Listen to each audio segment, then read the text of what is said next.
পাকিস্তানকে রীতিমতো নাস্তানাবুদ করে ইংল্যান্ডের মাটিতে তাদের টি-20 মহিলা বিশ্বকাপ সফর শুরু করল ভারতীয় মহিলা ক্রিকেট দল। রোহিত শর্মা, বিরাট কোহলির ভারতই হোক কিংবা হরমনপ্রীত কৌর, রিচা ঘোষদের ভারত, বিপক্ষে পাকিস্তান থাকলে রেজাল্ট একটাই, পাকিস্তানের পরাজয়। ব্লু ব্রিগেডের বিপক্ষে পাকিস্তান যতবার মাথা তুলে দাঁড়ানোর চেষ্টা করেছে, উপসংহারে ততবারই পাকিস্তানকে মাথা ঝোঁকাতে হয়েছে।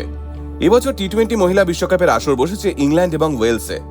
গত 11 জুন থেকে শুরু হওয়া এই টুর্নামেন্ট চলবে আগামী 5 জুলাই অবধি।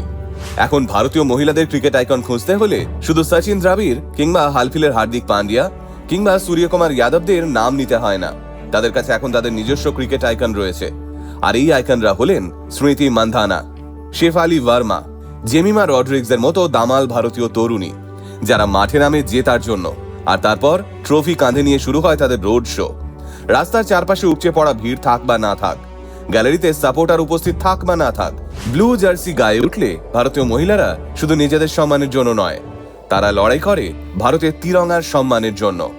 2026 টি-20 মহিলা বিশ্বকাপে ভারতের প্রথম ম্যাচে প্রতিপক্ষ ছিল চিরপ্রতিদ্বন্দ্বী পাকিস্তান।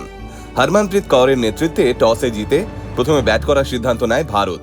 কিন্তু ভারতের শুরুটা মোটেই চমকপ্রদ ছিল না, বরং ছিল দুঃস্বপ্নের মতো। দ্বিতীয় ওভারেই মাত্র 6 রান করেই প্যাভিলিয়নে ফিরতে হয় ভারতীয় ওপেনার শেফালি ভার্মাকে। ভারতীয় শিবিরে প্রথম আঘাত হানেন পাকিস্তানি স্পিনার সাদিয়া ইকবাল।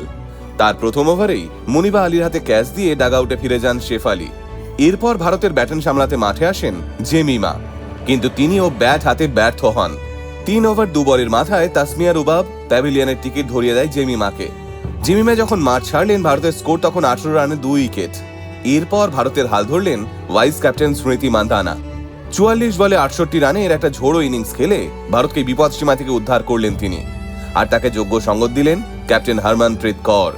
তার 34 বলে 36 রানের একটা দায়িত্বশীল ইনিংস ভারতকে একটা মজবুত ভিত তৈরি করে দিল। এরপর এলেন রিচা ঘোষ। কে বলে বাঙালি তরুণীরা শুধুমাত্র শাড়ি পরে রান্নাঘর সামলাতে পারে? এই সমস্ত মধ্যযুগীয় চিন্তাভাবনাকে স্টেপ আউট করে বাউন্ডারি লাইনের ওপারে পাঠাতে পারে একমাত্র রিচা ঘোষ। স্মৃতি মান্ধানার ইনিংস যদি ঝড় হয়, তাহলে রিচা ঘোষের 17 বলে 34 রানের ইনিংস হলো বন্দে ভারত এক্সপ্রেস। ভারতের শুরুটা ততটা ভালো না হলেও 20 ওভার শেষে যখন ভারতীয় ইনিংস থামলো, তখন স্কোরবোর্ডে ভারতের নামের পাশে জলজল করছে 6 উইকেটে 170 রানের সম্মানজনক স্কোর।